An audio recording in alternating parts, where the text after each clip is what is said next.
Andrew, you like the Bulls plus 8.5. The Nuggets get it done versus the Hawks on the road. This is a tough back-to-back going to Chicago. Chicago goes to overtime versus the Milwaukee Bucks, eventually losing. Did cover, though. Once again, Adrian Griffin, great for us to fade versus those division opponents. Really appreciate him coming through for us on the best bets on that package as well. I can go ahead and talk a little bit about why I like this game. So for starters, like I have this actually projected as like Bulls home court has been pretty wild. So I have this predicted at a pretty nuts number. If we actually look at it just from a standard, how the average the league average home court advantage, I have this Bulls plus 3.5. Now I'm probably going to bump the Nuggets up because they got themselves a little bit right versus the Hawks. Like Nikola Jokic made shots and Aaron Gordon looked better. Like they looked much better in this game than they did in the last time that they played in that disappointing loss.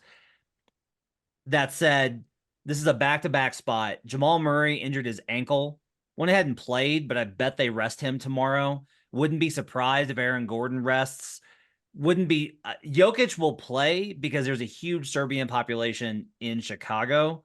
There's a little bit of controversy going on with Jokic and some political stuff in Serbia that, like, to be perfectly honest, like I can't explain to you because I'm not an expert on Serbian culture, but I am kind of curious what the reception is going to be tomorrow for him. But then on top of all of this is really just the fact of I don't like this matchup for them. The Bulls are playing pretty carefree, even though they lost tonight. Like they're playing pretty carefree. They kind of know, like, all right, this team's probably not going to be together, and that's a problem. One of the things that actually is really interesting is the Nuggets are amongst 5 teams that I looked at that if you average fewer assists than they do, you do extremely well against them. So the Nuggets, when they're facing a team that the opponent averages fewer turnovers than they do, they've been really rough in that regard. The ATS margin has been really high. That's a very good way for you to be able to hang with the Nuggets. And on a back-to-back, this is just too many points. So I'll go ahead and I'll grab the 8.5 with Chicago. Why do you like the Bulls here in the spot? Yeah, I think we're getting a little bit of a better number. I don't know if things have really caught up since Zach LaVine's gone down. Their offense and defense has looked completely different with him out of the lineup. There's basically a 5-point swing on either end in terms of offensive and defensive efficiency with him not playing.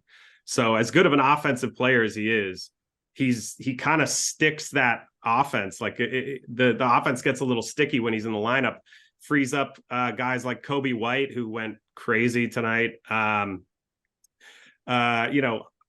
don't love Ayo Dosunmu getting 26 minutes and dropping a 0-0, but I just think that they're playing so much better now, and they're actually also a lot better at home.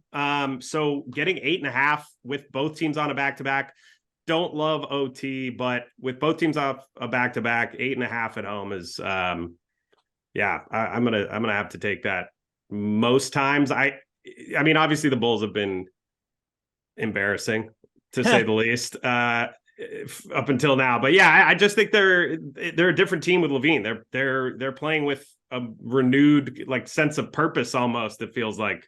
Also the Nuggets as road favorites, not a great spot for them.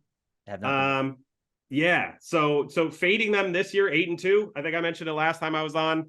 But yeah, 8-2, fading them this year for 53% ROI. Since last season, 24-11 for 31% ROI. So just a good spot for the Bulls at home.